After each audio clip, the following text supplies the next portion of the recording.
हाँ, तो जय हिंद प्यारे साथियों, आप सभी को जीनियस कैरियर क्लासेस पर स्वागत है। तो आप सभी के लिए मोस्ट इम्पोर्टेंट चैप्टर प्रकाश के प्रवर्तन तथा अपवर्तन से कुछ महत्वपूर्ण क्वेश्चन लेकर आए हुए हैं, जो एग्जाम के लिए काफ़ी इम्पोर्टेंट है।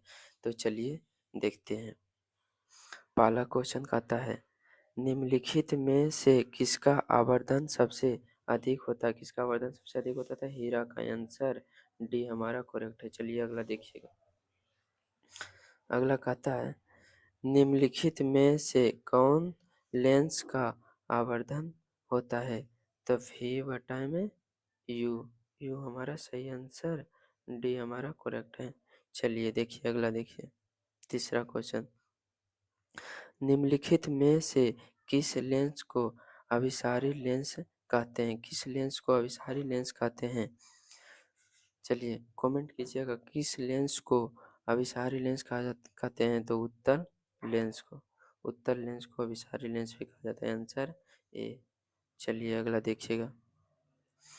प्रकाश के प्रवर्तन के कितने नियम है? प्रकाश के प्रवर्तन के 2 नियम है। Answer B.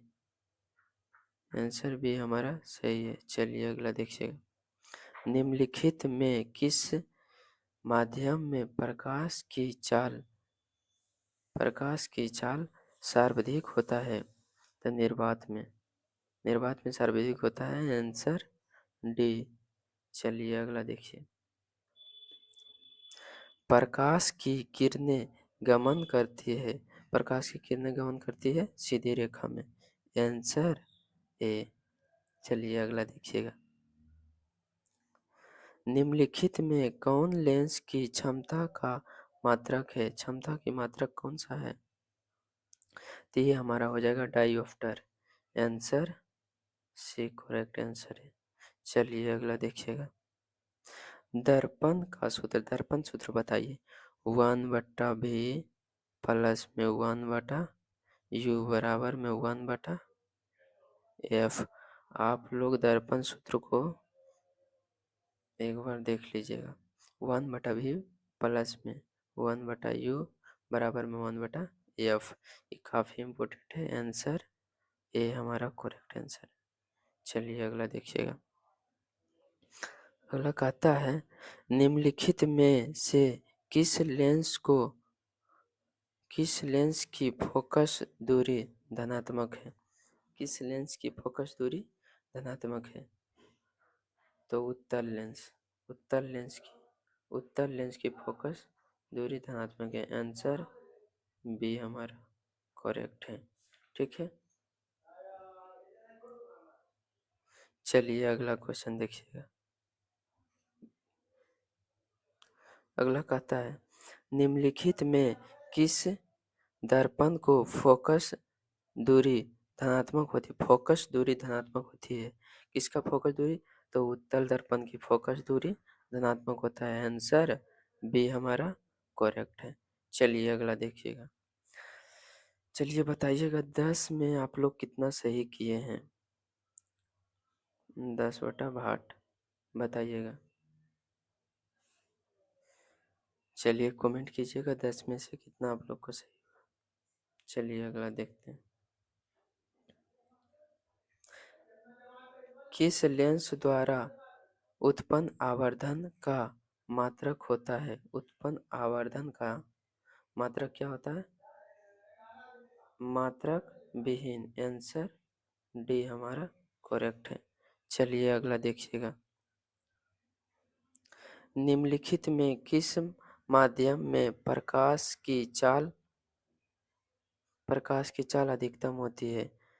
प्रकाश की चाल अधिकतम किसमें होती है? तो हवा में। Answer A. चलिए अगला देखते हैं। कौन से लेंस अपसारी लेंस भी कहलाता है? अपसारी लेंस भी कहलाता है। कौन सा लेंस को अपसारी लेंस भी कहते हैं? तो अवतल लेंस को अपसारी लेंस भी कहते हैं। आंसर ए हमारा करेक्ट है। चलिए बताइएगा। प्रतिबिंब का आकार हमेशा बराबर है तो दर्पण होगा। दर्पण क्या होगा? कमेंट कीजिएगा। दर्पण क्या होगा? समतल दर्पण। आंसर सी हमारा करेक्ट है। चलिए अगला देखिएगा। निर्वात में प्रकाश की चाल होता है। निर्वात में प्रकाश की चाल कितना होता है? 3 × 10⁸ मीटर सेकेंड। आंसर ए हमारा करेक्ट है। चलिए अगला देखते हैं। सर्च लाइट का परावर्तन सतह होता है। सर्च लाइट का परावर्तक सतह क्या होता है? अवतल। आंसर बी हमारा करेक्ट है। चलिए अगला देखते हैं। अगला क्या कहता है? किस लेंस के द्वारा केवल काल्पनिक प्रतिबिंब बनता है? किस लेंस के द्वारा काल्पनिक प्रतिबिंब बनता है? तो अवतल। अवतल के द्वारा। आंसर बी हमारा करेक्ट है। चलिए 18वां क्वेश्चन बताइएगा। क्या कहता है? परावर्तक के नियम से निर्धारित होता है। क्या होता है? सही संबंध क्या है? परावर्तक के नियम से निर्धारित होता है। तो आंसर ए हमारा आपतन कोण। आपतन कोण बराबर परावर्तन कोण। आंसर ए हमारा करेक्ट आंसर है। चलिए अगला देखते हैं।